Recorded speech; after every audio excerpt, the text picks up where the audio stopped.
ancestors gave me gifts to read cards, predict and heal.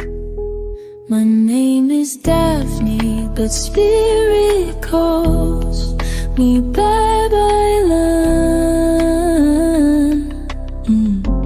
Angels communicate through numbers. Intuition is so deep. Hi everyone! Welcome po sa inyong almost personal reading. I want you to know that this is a general reading, so you may resonate po sa buong reading na ito or baka konti lamang. Take what's only yours. And also, I want you to know that this is a timeless reading. So whenever you find the video, the message is meant to find you. Now, tignan natin kung ano po ang nangyayari sa paligid. With your first card is the Six of Cups followed by the Six of Swords. Parang medyo tinitigasan natin yung puso natin dito, no? Yes, namimiss mo itong person na ito. Nandun na tayo. Meron tayo talagang longing. Pero parang kinokontrol natin yung sarili natin na wag mo na akong mag-reach out, wag mo na akong, kumbaga, hayaan ko na lang, no? I surrender. Parang kay sira-sira, no? Kung ano yung mangyayari, yun na yung mangyayari. Pero syempre, deep in my heart, kung ako, no, yung taong ito, deep in my heart, I'm hoping na maayos pa rin. So, technically, meron kayong separation, no? Whether this is physical or energetic.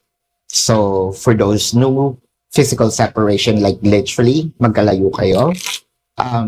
Energetic separation is pwede nga nagkikita kayo pero hindi naman kayo nag-uusap. Or ang malala doon is combination, no? Hindi na kayo nagkikita, hindi pa kayo nag-uusap. So parang ginagawa mo dito, hayaan ko na lang. Let it be, no? Ang naming kanta, kaya sira-sira, tsaka let it be. Ayan. Your heart space is the Four of Swords. So the reason being is siguro either nanawa ka na rin ng kakahabol, either nanawa ka na rin ng sabihin natin, kakaayos, no? Parang siguro na-feel mo dito, maya't-maya ako inaayos yung relationship. Maya't-maya ako, kumbaga, I'm the one who's fixing the relationship. However, parang wala naman nangyayari. No? I feel like I am in a loop, or we are in a loop. Tapos, siguro mga ilang araw lang, no? There's another issue that might gonna arise na naman. Tapos, aayusin ko na naman. So, it felt like I'm done with it, no? Ayoko nung ganito. Ayoko nung sitwasyon na para kung nauubos, nakakapagod, I'm so exhausted, I'm being drained. So, with the Hangman, so nakikita naman natin na medyo at first, ayan, medyo talagang siguro ngayon nagsisisi ka kasi parang before hindi ka sure, no, na sagutin nito or may doubt ka dito sa relationship. Pero siguro katigasan din ng ulo mo, okay, gagawin ko na lang din, no, or okay, mag-aano na lang din ako, I might gonna do it anyway. So parang ganun yung sinabi mo. You jump into this from doubtful, meron kang the Temperance. You tried it, no? You tried it anyway. So, tama din naman yung thought process mo na anong gagawin ko, no? Paano ko malalaman kung hindi ko susubukan? Di ayan. You did try entering the relationship with your person. With the King of Pentacles, I feel like medyo makakatulong ito sa relationship ninyo, itong separation na nangyari. Kasi from the Hangman to the King of Pentacles, pwede nating sabihin there might also be confusion with your person back then or up to the current prior magkaroon kayo ng separation. Pero kasi with the King of Pentacles, meron din ditong realization of why not give generosity no to you. Pwedeng sabihin natin itong si person mismo ngayon ang mag-a-approach para magkita kayo, mag-a-approach para sabihin natin maayos, no? Or i-clear kung ano man itong bumabagabag dito sa relationship. With the Nine of Cups, I think that there is a wish fulfillment. So, tinatamad ka man, or you might be losing the enthusiasm of fixing the connection. Pero, ganun pa man, yung puso mo, no, parang sinasabi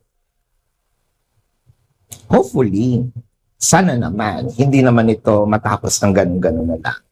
Parang mapagbibigyan ka dito. Someone probably from the universe, or the universe itself, no, heard you. Sige, gawin pa natin. With the Eight of Pentacles, yeah, I think that your person's going to work on things. Artist ba yung person mo? Kasi parang nakakita tayo dito ng mabago-bago yung kanyang mood, no? Ganun naman talaga pag artist. There might be some things na hindi niya gagawin kung hindi naman wala siya dun sa vibe, no? Hindi siya naka-enter dun sa portal of doing the things. So with the Hermit, I feel like gusto mo talaga magkaroon ng enlightenment dito sa person. Well, definitely, I feel like mangyayari naman kasi hindi naman siya babalik kung wala naman siyang enlightenment. Tulad nga sabi ko, para nakatulong itong separation, no? Dito sa inyong kung ano man yung nangyari. The Three of Pentacles, parang feeling ko, medyo oobserbahan mo pa si person, pag-aaralan mo pa. So, hindi ko naman sasabihin na magiging madamot ka. Pero mag-iiba yung iyong way kung paano i-approach itong person mo. Dahil medyo hindi naman titikisin, titipirin. There you go. Titipirin mo siya ng pagmamahal, not because gusto mong gumanti. Siguro you've learned from the past na hindi dapat ibinibigay lahat, no? Hindi dapat binibigay 100% kung ano ang meron ka. I think that there are also learnings na pwede nating masabi na para sa iyo, no? Dito sa relationship ninyo.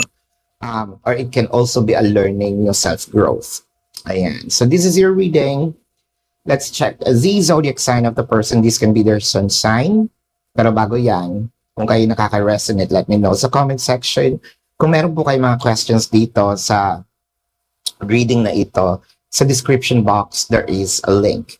Click the link, you will be routed to my website. Nandun po yung name, number, QR code, amount per question. Take advantage of the 4 questions plus 1 kasi discounted po yun. And if you want to book a private reading, nandun din po siya. No? Now let's check the zodiac sign of the person. This can be their sun sign or a placement in their chart. I am seeing Taurus, Pisces, Virgo, Capricorn, Gemini, Scorpio, Libra, Sagittarius, Cancer. So this is your reading. Maraming salamat. Love and light. Namaste. See you po sa susunod na readings. Goodbye.